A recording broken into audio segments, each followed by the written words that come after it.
أعوذ بالله من الشيطان الرجيم. بسم الله الرحمن الرحيم. وقال موسى يا فرعون إني رسول من رب العالمين حقيق على ألا أقول على الله إلا الحق قد جئتكم ببينة من ربكم فأرسل معي بني إسرائيل. قال إن كنت جئت بآية فأت بها إن كنت من الصادقين. فألقى عصاه فإذا هي ثعبان مبين ونزع يده فإذا هي بيضاء للناظرين. قال الملأ من قوم فرعون إن هذا لساحر عليم يريد أن يخرجكم من أرضكم فماذا تأمرون. قالوا أرجه وأخاه وأرسل في المدائن حاشرين يأتوك بكل ساحر عليم. وجاء السحرة فرعون قالوا إن لنا لأجرا إن كنا نحن الغالبين. قال نعم وإنكم لمن المقربين. قالوا يا موسى إما أن تلقي وإما أن نكون نحن الملقين. قال ألقوا فلما ألقوا سحروا أعين الناس واسترهبوهم وجاءوا بسحر عظيم.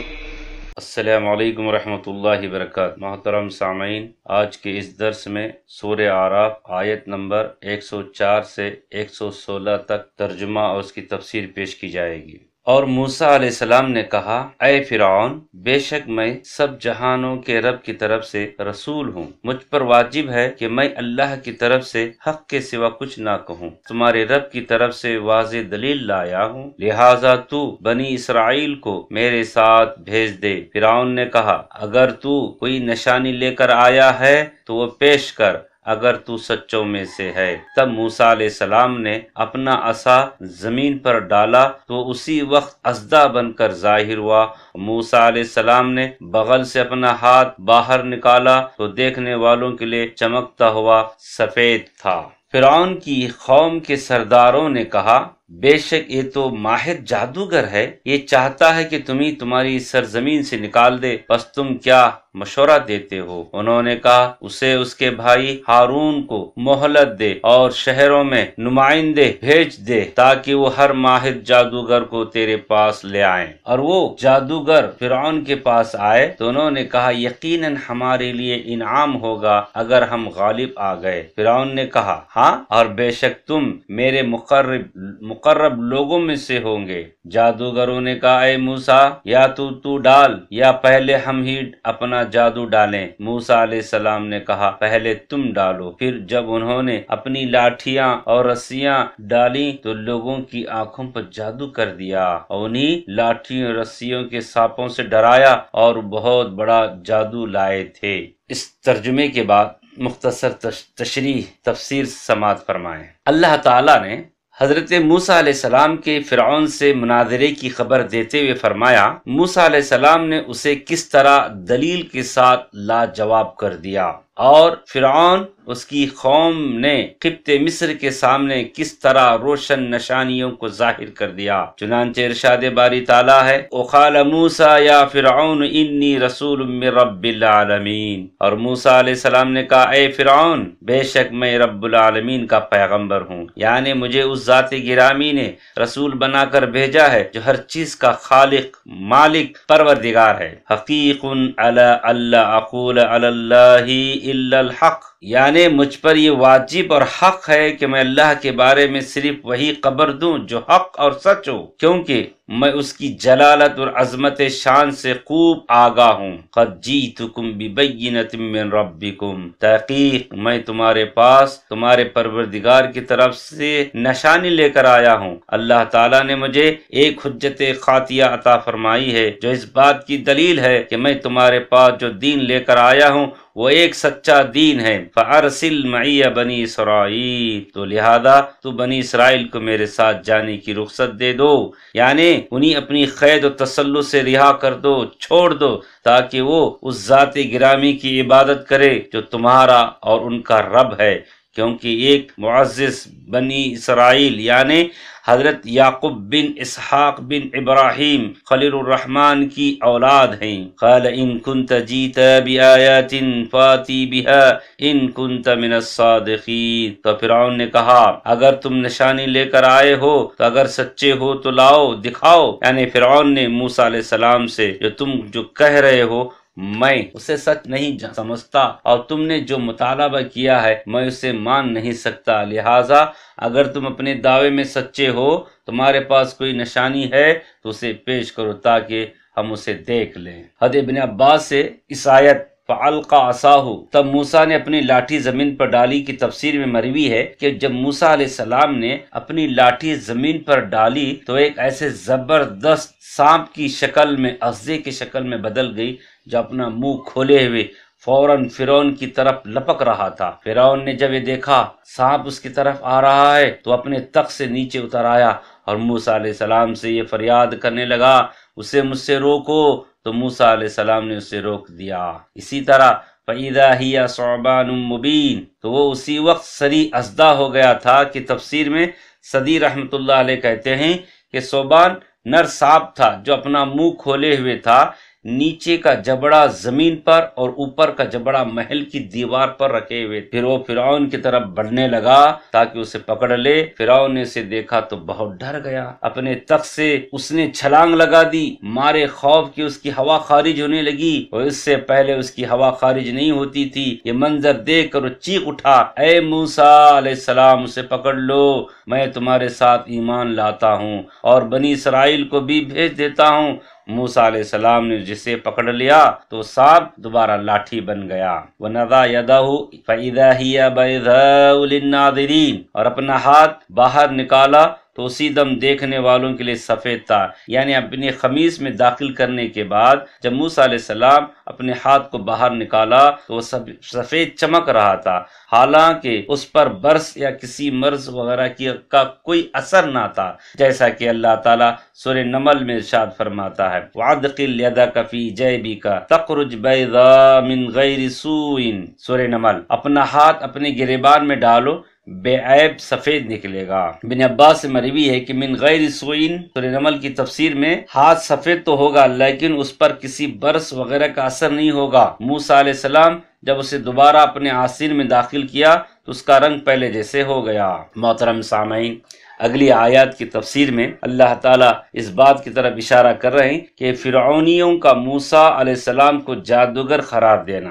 فرعون کا جب ڈر اور خوف دور ہوا، وہ اپنے تخت پر واپس آ گیا تو کہتا ہے قال للملأ حوله ان هذا لساحر علیم سورہ شعراء میں اللہ کا فرمان ہے، اپنے آس پاس کے سرداروں سے کہنے لگا بے شک یہ بڑا ماہر جادوگر ہے۔ موسیٰ فرعون کی بات سن کر اس کی قوم کے سرداروں نے بھی اس کی ہاں میں ہاں ملائی اور کہنے لگے ان ھذا لساحر علیم، واقعی یہ بہت ماہر جادوگر ہے۔ اور اب آپس میں مشورہ کرنے لگے وہ کیا کریں، کس طرح موسیٰ علیہ السلام کے نور کو بجھا دیں، اس کے کلمے کو کس طرح نیچا دکھائیں اور فرعون کے کذب افتراء کو کس طرح غالب کریں۔ جس طرح آج کے دور میں اسلام کو نیچا کرنے، اس کے نور کو بجھانے کی نئے نئے طریقے، نئے نئے حربے استعمال کر رہے ہیں، تو اس دور میں بھی فرعون کے درباریوں نے، فرعون کے چمچوں نے موسیٰ علیہ السلام کے نور کو بجھانے کے لیے فرعون کی ہاں میں ہاں ملانے لگے اور کہا در حقیقت وہ اس بات سے ڈرتے تھے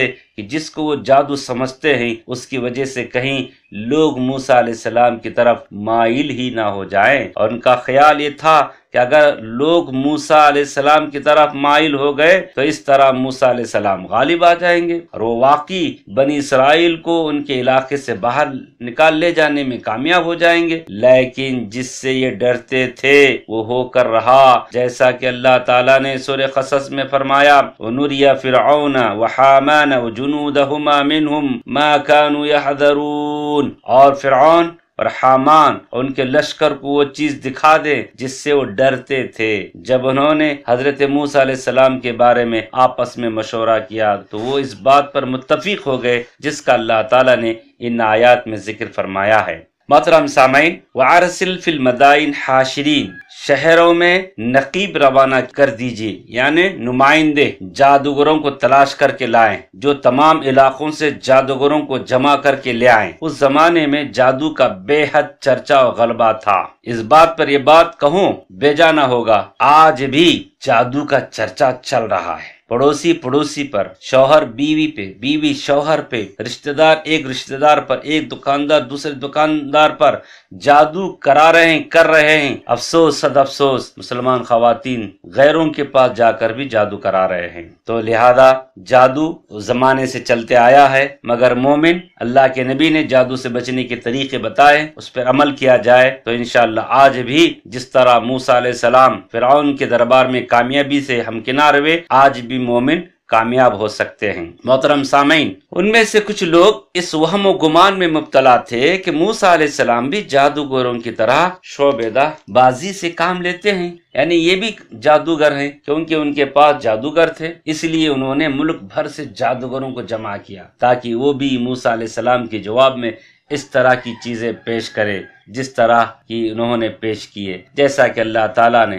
سورہ طٰہٰ میں ارشاد فرمایا۔ فرعون نے کہا تھا فَلَنَأْتِيَنَّكَ بِسِحْرٍ مِّثْلِهِ فَاجْعَلْ بَيْنَنَا وَبَيْنَكَ مَوْعِدًا لَا نُخْلِفُهُ نَحْنُ وَلَا أَنْتَ مَكَانًا سُوًى قَالَ مَوْعِدُكُمْ يَوْمُ الزِّينَةِ وَأَنْ يُحْشَرَ النَّاسُ ضُحًى فَتَوَلَّىٰ فِرْعَوْنُ فَجَمَعَ كَيْدَهُ ثُمَّ أَتَىٰ۔ سورہ طٰہٰ۔ چنانچہ ہم بھی تیرے مقابلے میں ایسا ہی جادو لائیں گے، لہٰذا تو ہمارے اور ہمارے درمیان ایک وقت مقررہ کر لے، نہ ہم اس کے خلاف کریں اور نہ تو۔ یہ مقابلہ ایک ہموار میدان میں ہوگا۔ اس نے کہا آپ کے لیے یوم زینت جشن کا وعدہ ہے، اور یہ کہ لوگ دن چڑھے اکٹھا کیے جائیں۔ چنانچہ فرعون محل میں لوٹ گیا، پھر اپنی ساری چالیں جمع کر کے دوبارہ میدان میں آیا۔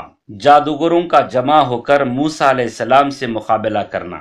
اللہ تعالیٰ نے بیان فرمایا ہے، جب فرعون اور ان جادوگروں کے مابین یہ شرط پائی گئی جن کو اس نے موسیٰ علیہ السلام کے مقابلے کے لیے لایا تھا، اگر وہ موسیٰ علیہ السلام پر غالب آ گئے تو فرعون انہیں بہت زیادہ اجرت دے گا۔ فرعون نے ان سے اس کا وعدہ کر لیا کہ انہیں نہ صرف بہت زیادہ اجرت عطا کرے گا بلکہ انہیں ہم نشینوں اور مقربین میں سے بھی بنا لے گا۔ جب انہوں نے فرعون ملعون سے پختہ عہد و پیمان لے لیا تو پھر جادوگروں نے موسیٰ علیہ السلام کو دعوت مزارت دیتے ہوئے کہا اما ان تلقی و اما ان نکون نحن الملقین، اے موسیٰ یا تم پہلے ڈالو یا ہم جادو کی چیز ڈالتے ہیں۔ تو دوسری آیت میں فرمایا و اما ان نکون اول من القا، سورہ طٰہٰ میں، یا ہم اپنی چیزیں پہلے ڈالتے ہیں۔ تو موسیٰ علیہ السلام نے کہا القو، پہلے تم ہی اپنی چیزیں ڈالو۔ بیان کیا جاتا ہے کہ اس میں حکمت یہ تھی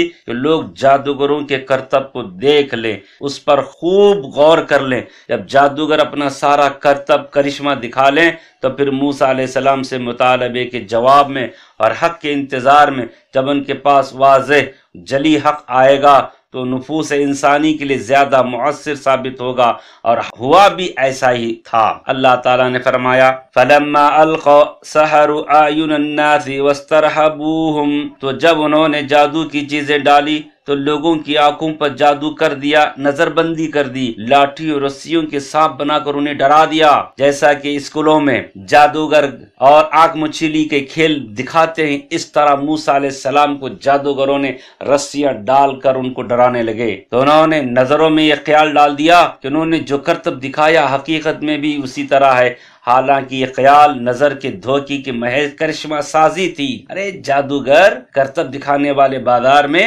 ہاتھ ڈال کر پھول نکالتے ہیں، جیب سے پیسے نکال کے دکھاتے ہیں، موز میں سے 1 روپے کا سکہ نکال کے لوگوں کو دکھاتے ہیں، اور خود غریب مفلس تنگ دست نظر آتے ہیں۔ اسی طرح موسیٰ علیہ السلام کو بھی ڈرانے لگے میدان میں۔ اللہ تعالیٰ نے فرمایا فَأَوْجَسَ فِي نَفْسِهِ خِيفَةً مُوسَىٰ قُلْنَا لَا تَخَفْ إِنَّكَ أَنتَ الْأَعْلَىٰ وَأَلْقِ مَا فِي يَمِينِكَ تَلْقَفْ مَا صَنَعُوا انما صنعوا کید ساحر ولا یفلح الساحر حیث اتی۔ سورہ طٰہٰ میں اللہ کا فرمان ہے اس وقت موسیٰ علیہ السلام اپنے دل میں خوف معلوم کیا۔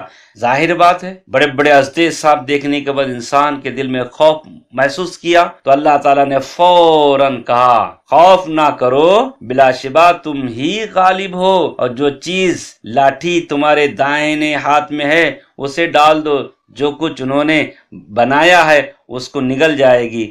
جو کچھ انہوں نے بنایا یہ جادوگروں کے ہتھ کنڈے ہیں، جادوگر جہاں سے بھی آئے فلا نہیں پائیں گے۔ محترم سامعین، حضرت ابن عباس کی روایت کو بیان کیا سفیان بن عیینہ نے، انہوں نے موٹی موٹی رسیاں لمبی لمبی لاٹھیاں ڈالی تھی اور ان کے جادو کی وجہ سے یوں معلوم ہوتا تھا کہ وہ میدان میں ادھر ادھر دوڑ رہے ہیں۔ تو محترم سامعین، آج بھی ہم تمام کو ان آیات پر غور و فکر کرنا چاہیے اور موسیٰ علیہ السلام کے ہدایات کے مطابق جس طرح اللہ تعالیٰ نے ہم کو قرآن کے مطابق عمل کرنے کی دعوت دی ہے عمل کرنا چاہیے۔ آج بھی جادو، آج بھی باطل سر چڑھ کر بول رہا ہے، تو لہذا ایسے دور میں ہمارا فرض بنتا ہے کہ ہم قرآن سے چمٹ جائیں، قرآن کے مطابق اپنی زندگی گزارنے کی کوشش کریں۔ اللہ تعالیٰ سے دعا ہے کہ اللہ تعالیٰ ہم تمام کو قرآن کے بتائے ہوئے طریقے